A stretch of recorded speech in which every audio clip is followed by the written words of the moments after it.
Halo, Assalamualaikum warahmatullahi wabarakatuh. Ketemu lagi dengan Ibu Heni di dalam pembelajaran kali ini. Masih tetap sama kali ini, pembahasannya tentang trigonometri. Kali ini Bu Heni akan melanjutkan materi yang kemarin. Kalau kemarin kita sudah sampai pada gambar grafik dan kalian sudah mengerjakan tugas 1 dan tugas 2. Alhamdulillah, hampir semuanya sudah mengerjakan dengan baik. Masih ada beberapa yang masih Ibu, tunggu. Nah, untuk kali ini, Ibu akan lanjutkan materi berikutnya, yaitu tentang aturan sinus dan aturan kosinus. Aturan sinus dan kosinus ini masih lanjutan dari trigonometri. Artinya ini adalah bentuk aplikasinya kalau kita nanti ketemu dalam masalah verbal. Bagaimana sebelumnya Ibu tanya dulu kabarnya kalian semuanya? Semoga selalu dalam kondisi yang sehat.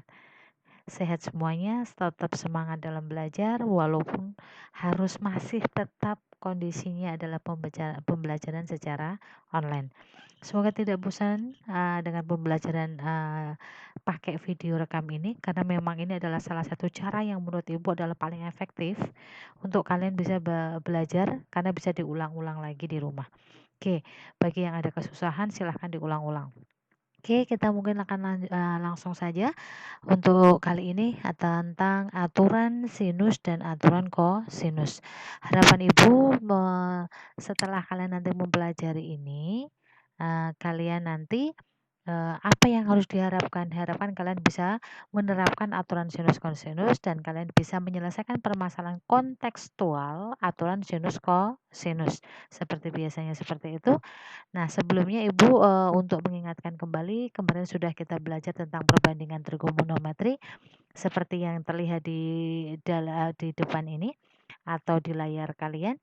Kalau di sini ada segitiganya adalah ABC, kemudian kalau kita menyebutkan sisinya berarti sisi ABC itu sama dengan sisi A, sisi AB sama dengan sisi C, kemudian sisi AC sama dengan sisi B, atau bisa disebut dengan sisi miring. Nah, sekarang untuk perbandingan trigonometri, sin A. Kalau Ibu kemarin awal kita membahasnya adalah sin A itu adalah rumusnya apa? Demi, depan dibagi miring. Kita lihat sisi sin A, sudutnya di A. Sisi depannya siapa? A. Berarti siapa? BC. BC per miring. Demi. Miringnya adalah sisi AC. AC diganti dengan sisi B, BC diganti dengan sisi A. Jadi sebenarnya sama ya, sama yang Ibu ajarkan kemarin. Begitu juga dengan cos. Cos rumusnya sami. Sampingnya siapa? AB. Kemudian miringnya siapa? AC. Berarti AB diganti dengan C, kemudian AC diganti dengan B. Begitu juga untuk tangen. Tangen berarti rumusnya desa. Depannya adalah BC, sampingnya adalah AB. Maka nilainya adalah A per C. Masih ingat ya? Oke, sekarang kita lanjut. Nah, lanjutnya di sini adalah saat kita akan menentukan aturan sinus, maka yang kita lihat adalah suatu segitiga dulu. Segitiganya seperti ada yang tampil di layar kalian. Ibu memisalkan di sini segitiganya adalah ABC. Saat Ibu melihat segitiganya adalah ABC, di sini Ibu kasih bantuan garis tegak lurus terhadap sisi AB. Maka di situ ada garis tinggi yang dimana dia adalah siku-siku di titik E. Oke, sudah. Nah, sekarang kita akan mencoba mencari CE. Ini artinya kita mau menemukan rumus dari sisi-sisi dari segitiga yang siku-siku yang sudah kita kenal tadi pakai perbandingan trigonometri. Kita mulai ya. Kita melihatnya segitiga AEC. AEC, paham? Oke, yang kamu perhatikan hanya sisi atau segitiga AEC, jangan memperhatikan segitiga yang lain. Oke, berarti di sini ada sin A. Berarti sudut sin A, maka rumusnya apa tadi? Demi. Depan berarti CE per miring. Miringnya berarti AC. Berarti CE per AC. Kalau sudah, kita sekarang mau mencari apa? CE, dari sudut, sin A tadi kita akan mencari, dapat mencari CE. CE-nya berarti siapa? AC dikali sin A. Maka CE sama dengan AC diganti dengan huruf sisi kecil. Berarti siapa? B sin A. Ini maka akan menjadi persamaan 1. Oke, lanjut. Oke, kalau tadi sebelumnya ya, sebelumnya kan kita melihatnya segitiganya adalah A, E, C. Sekarang kita akan melihat segitiganya adalah C, E, B. Oke, kita lihat di bawahnya. Oke, ini tadi kita potong, lebih fokusnya adalah C, E, B. Dari segitiga C, E, B, siku-siku di E. Saat saya akan mencari sin B, saya memandangnya dari sudut B, maka sin B adalah sin rumusnya demi, masih depan. Berarti siapa? C, E per miring. Berarti siapa? C, B atau B, C. Maka ini juga sama, kita akan mencari CE pakai bantuan segitiga BEC. Maka CE sama dengan BC dikali sin B. Maka CE sama dengan BC kita ganti dengan sisi yang kecil, yaitu pakai huruf A, sin B. Maka jadilah persamaan 2. Maka dari persamaan 1 dan 2 tadi kita akan gabung. Maka menjadi dari persamaan 1 dan persamaan 2. Persamaan tadi 1 ketemu siapa? A per sin A. Sedangkan dari persamaan 2 kita ketemu B per sin B. Dari 2 ini kenapa sama dengan? Karena tadi sama-sama. Yang dicari apa? Yang dicari CE. Nah, yang satunya tadi juga CE. Oh, berarti sama-sama CE. Maka sama-sama CE nilainya ada 2, A per sin A sama dengan B per sin B. Sekarang di sini ada perintahnya. Kedua ruas dibagi sin A dan sin B. Maka A per sin B, sorry ya, A per sin A dibagi sin A per sin B. Oke, kemudian B sin A dibagi sin A kali sin B. Maka akan ketemu ini dicoret dan ini dicoret. Oke ya. Oke, sudah? Nah, kita berarti di sini ada persamaan ketiganya siapa? A per sin A sama dengan B per sin B.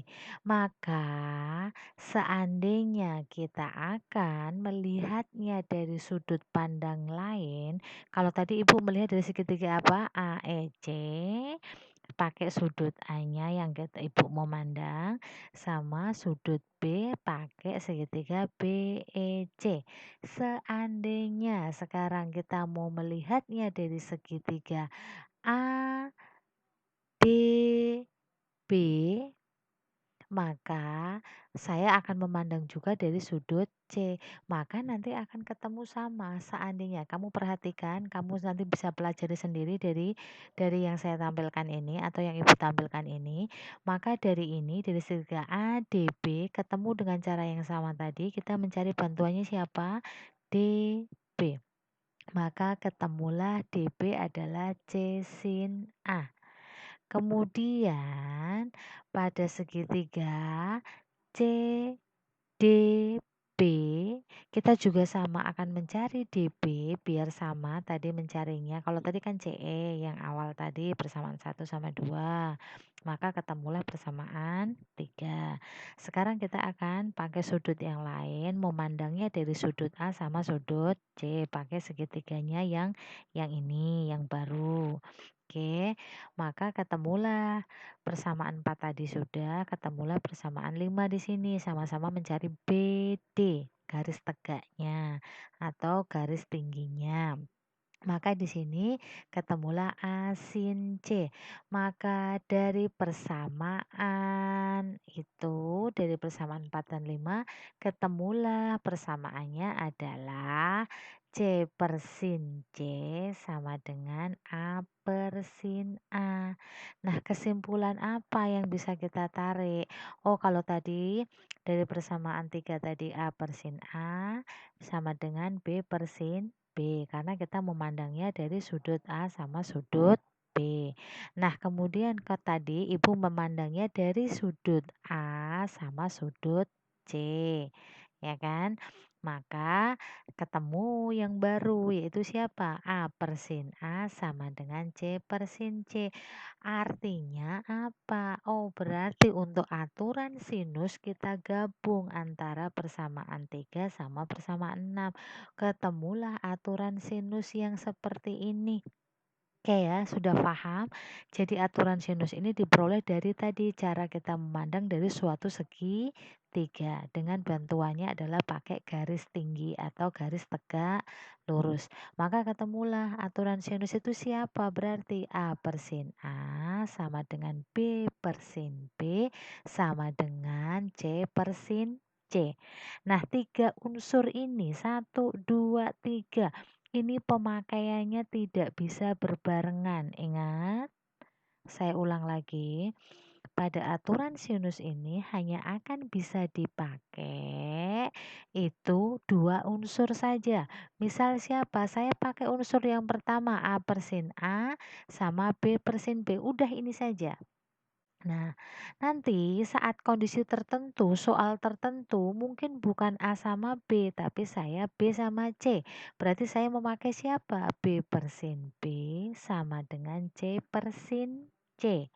Nah, kondisi tertentu, soal tertentu, oh bukan B sama C, tapi bisa jadi mungkin A sama C. Berarti saya memakai unsurnya adalah A per sin A sama dengan C per sin C. Intinya kita bisa memakai hanya dari 2 unsur. Oke. Nah, sekarang di sini ada catatan. Catatan ini tapi tetap harus dianalisis ya. Saya mengatakan di situ, aturan sinus digunakan jika diketahui 3 unsur yang secara berurutan. Misalkan apa? Sisi sudut-sudut atau sisi-sisi sudut atau sudut sisi sudut.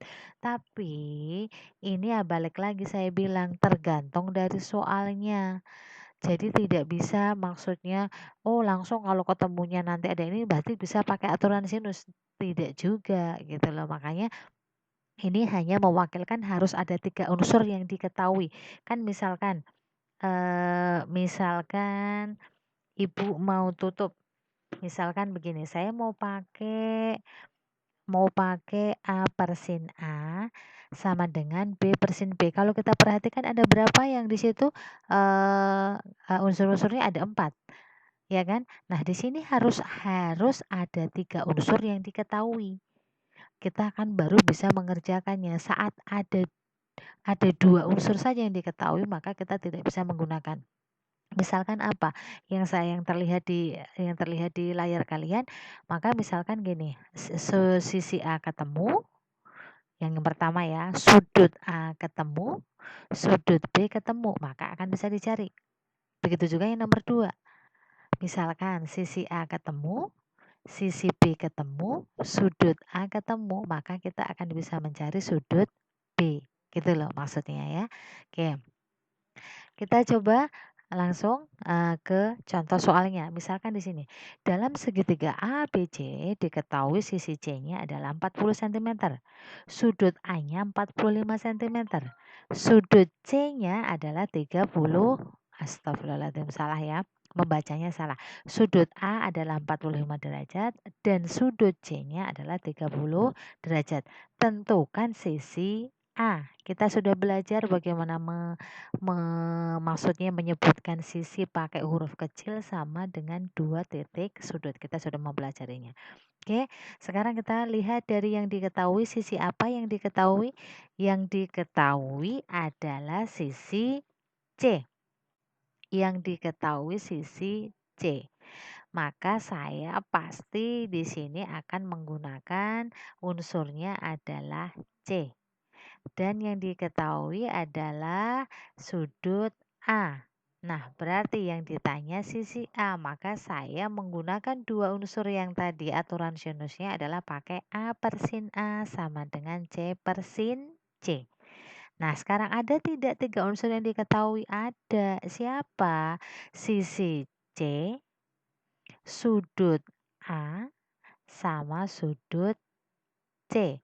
Artinya ada tiga unsur yang diketahui, yaitu siapa? Sisi, sudut. Oh, maka bisa dicari A-nya. Maka A-nya bagaimana? Perkalian silang, yaitu siapa? C kali sin A dibagi dengan sin C. Oke, paham ya perkalian silang?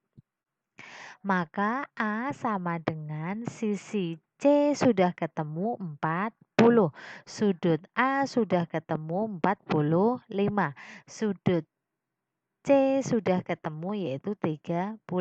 Maka 40 dikali setengah akar 2 dibagi setengah. Maka jawabannya adalah 40 akar 2. Nah, begitu cara menggunakan aturan sinus. Jadi pemakaiannya disesuaikan dengan yang diketahui. Kalau ini tadi kenapa Ibu pakai A sama C? Karena yang diketahui adalah sisi C sama sudut C dan yang ditanya adalah sisi A sama yang diketahui sudut A. Berarti saya paling pas menggunakan sisi A sama sisi C. Begitu ya. Artinya saya bilang lagi tidak harus seperti ini, disesuaikan dengan soalnya dan apa yang diketahui. Kalau misalkan menggunakan aturan sin tidak bisa, maka kita akan beralih pada aturan cos. Oke, aturan kosnya di sini langsung saja tanpa saya proses kayak tadi ya. Oke, aturan kos di sini ada 3 ya. Di sini ada A kuadrat sama dengan B kuadrat plus C kuadrat min 2BC cos A. Cara mencarinya, oh yang ditanya A, maka yang di ini pasti B sama C sudah ketemu. Maka tinggal 2 dikali sisi B kali sisi C kali cos A. Begitu juga untuk yang B. Kalau yang ditanya sisi B, berarti B kuadrat sama dengan yang belum ada sisi apa? A sama C. Berarti di sini A, C, cosnya adalah B. Kemudian kalau yang sisi C kuadrat, maka yang ditanya sisi C. Maka di sini pasti A, sisi A sudah diketahui, sisi B diketahui, maka di sini dikurangi 2 kali A kali B cos C. Maka misalkan ini kita akan rubah-rubah, artinya kondisi tertentu pertanyaannya tidak sisinya, tapi mungkin yang ditanya adalah sudutnya seperti ini. Dari rumus ini Ibu akan ubah menjadi sudutnya yang ditanya cos A. Berarti kita melihatnya dari rumus ini. Nah, cos A, karena yang ada cos A-nya nih. Maka cos A sama dengan berasal dari mana? Berarti B kuadrat plus C kuadrat min A kuadrat dibagi 2BC. Begitu juga untuk rumus cos B. Kita melihat dari rumus kedua tadi. Berarti siapa? A kuadrat ditambah C kuadrat dikurangi B kuadrat per 2AC. Nah, berarti di sini tidak Ibu tuliskan satu cos C-nya supaya kalian juga bisa menjawabnya dengan benar. Berarti kalau cos C bagaimana? Cos C sama dengan A kuadrat ditambah B kuadrat dikurang 2 dikurang C kuadrat dibagi 2AB. Jadi dari rumus ini kita aplikasikan cos C sama dengan A kuadrat ditambah B kuadrat dikurangi C kuadrat dibagi 2AB. Begitu ya rumus untuk cos. Sekarang contoh soal untuk cosnya. Jika diketahui segitiga ABC dengan panjang AB, kalau ada panjang AB sama artinya sisi C. Betul, sisi yang tidak ada. Ya, ada sudutnya AB, maka yang tidak ada adalah C. Maka AB sama artinya sisi C. Berarti berapa? 24 cm. Kemudian sisi AC sama artinya dengan sisi B. Betul, yaitu 7 cm. Dan sisi BC sama artinya sisi apa? A. Betul, 25 cm. Maka nilai cos C adalah, balik lagi, kita sudah punya rumus tadi cos C. Tidak ya Ibu tulis tadi, cos C sama dengan ini. Nah, sekarang kita tinggal masukin. A kuadratnya adalah 25 kuadrat, B-nya adalah 7 kuadrat, dikurangi C-nya adalah 24 kuadrat. Dibagi 2 kali 25 kali 7. Maka cos C sama dengan 25 kuadrat 625, 7 kuadrat adalah 49, dikurangi 24 kuadrat adalah 576. Maka dibagi 2 kali 25 kali 7. Nah, ini kenapa Ibu tulis seperti ini? Boleh nggak Bu kalau saya kalikan? Boleh. Tapi kalau saya kalikan maka akan punya hasil yang besar. Nanti akan bingung saat mengecilkan. Jadi Ibu tetap tulis seperti ini. Boleh seperti ini, boleh dikalikan. Oke, saya lanjut. Cos C sama dengan berarti 625 ditambah 49 berarti 674 dikurangi 576 dibagi dengan 2 dikali 25 dikali 7. Maka cos C sama dengan 98 dibagi 2 kali 25 kali 7. Masih tetap saya tulis begini karena supaya lebih mudah dibagi. Seperti ini. 98 dibagi dengan 2 sama 7 itu adalah 14. Maka 98 dibagi 14 jawabannya adalah 7. Maka bawahnya adalah 25. Oh, maka jawabannya sudah bentuk yang paling sederhana. Kalau kalian nanti mengerjakan menggunakan 98 dibagi 350 juga boleh. Cuman mengecilkannya akan keder kan. Maka kalau seperti ini lebih mudah, 98 dibagi 2 hasilnya berapa? Bagi lagi, bisa dibagi lagi dengan 7. Maka hasilnya adalah 7. Maka cos C adalah 7/25. Biarkan dalam bentuk pecahan murni. Oke, lanjut. Contoh kedua. Oke, contoh keduanya adalah jika diketahui segitiganya adalah ABC dengan panjangnya AC. Panjang AC berarti sisi B 10 cm, panjang AB berarti sisi C nilainya adalah 6 cm dan sudut A adalah 60 derajat. Maka panjang BC berarti yang ditanya adalah sisi apa? Sisi A. Nah, sekarang kalau kalian nanti ketemu soal seperti ini kan bingung pertamanya. Loh, kenapa saya menggunakan aturan cos? Kenapa saya menggunakan aturan sin? Kita coba lihat. Misalkan ini. Ibu sudah copy paste tadi. Nah, seperti ini. Diketahui sisi segitiganya tadi sudah. Nah, sekarang kalau saya misalkan, saya bingung nih mau pakai aturan sin atau aturan cos. Ibu misalkan nih cantumkan pakai aturan sin, ya kan? Ibu memilih yang ditanya BC, maka memilih sisi apa? A. Saya pakai A per sin A.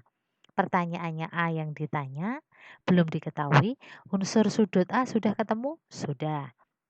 Nah, di sini saya mau pakai B, misalkan AC berarti sama artinya sisi B, B per sin B. Sudut B ketemu tidak? Tidak. Jadi ada unsur A tidak diketahui sama sudut B tidak diketahui, maka ada dua unsur yang tidak diketahui, maka kita tidak bisa menggunakan aturan sin. Oke, silang besar, saya tidak bisa menggunakan aturan sin. Misalkan masih tidak percaya, misalkan ini mau saya tambah, saya mau pakai C bukan B, A sama C, boleh. Saya pakai C, berarti pakai sisi AB. Maka C per sin C. Sudut C-nya ketemu tidak? Tidak. Jadi tetap ada dua unsur yang tidak diketahui, maka tidak bisa dikerjakan. Karena tadi syaratnya harus ada 3 unsur. Maka ini coret besar. Saya tidak bisa menggunakan aturan sin. Maka saya akan menggunakan aturan cos. Oke, maka kalau kita pakai aturan kos seperti ini. Kalau kita coba di sini yang ditanya A, B, misalkan di sini B, C, berarti sisi A, maka saya pakai rumus aturan kos. Oke. Sudah. Nah, sekarang berarti masukkan satu persatu. Sisi B-nya sudah ketemu 10 kuadrat, sisi C-nya sudah ketemu 6 kuadrat, dikurangi 2 kali 10 kali 6 kali cos 60. Maka A kuadrat sama dengan 100 ditambah 36 dikurangi 2 kali 10 kali 6 kali cos 60 adalah setengah. Maka A kuadrat sama dengan 136. Boleh nggak Bu ini dikurangi? Tidak boleh. Oke. Jadi ini harus dikalikan dulu. Kita mulai 6 dikali setengah. Maka jawabannya adalah 3. 3 kali 2, 6. 6 kali 10. Maka 60. Maka 136 dikurangi 60. Maka A kuadrat sama dengan 76. A sama dengan akar 76. Akar 76 bisa disederhanakan menjadi 4 dikali 19. Maka A sama dengan 4-nya keluar dari akar menjadi 2. Maka jawabannya adalah 2 akar 19. Nah, demikian tadi untuk pembelajaran kali ini. Mungkin tetap panjang juga durasinya. Tapi tidak masalah. Oke, sekarang saya akan lihatkan untuk tugasnya. Untuk tugas kalian latihan di rumah, ini adalah soal tugas latihan tugas 3 ya. Ini saya agak lama sedikit supaya kalian bisa nanti men-screenshot ya. Ini tugasnya atau mungkin saya kecilkan biar kelihatan. Oke. Nah, ini tugasnya, soalnya ada 4, nomor 1 IC, nomor 2 ada tulisan pilihan ganda, nomor 3-nya IC, kemudian nomor 4-nya adalah pilihan ganda. Jadi, kalau kita total soalnya adalah di sini ada 8, 3, 4, kemudian 7, 8. Oke, ini adalah soal tugas 3, tapi tugas 3-nya cukup kalian kerjakan di buku kalian masing-masing. Saat Ibu nanti sudah bilang dikumpulkan, baru kalian foto seperti kemarin. Tapi saat belum, jangan dulu ya, takutnya nanti tidak terbaca sama Ibu ya. Diingat ya, kalau Ibu sudah bilang dikumpulkan, mungkin Ibu memintanya Jumat depan gitu ya.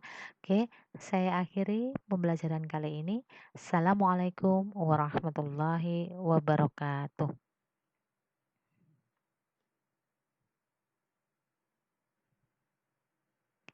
Oke.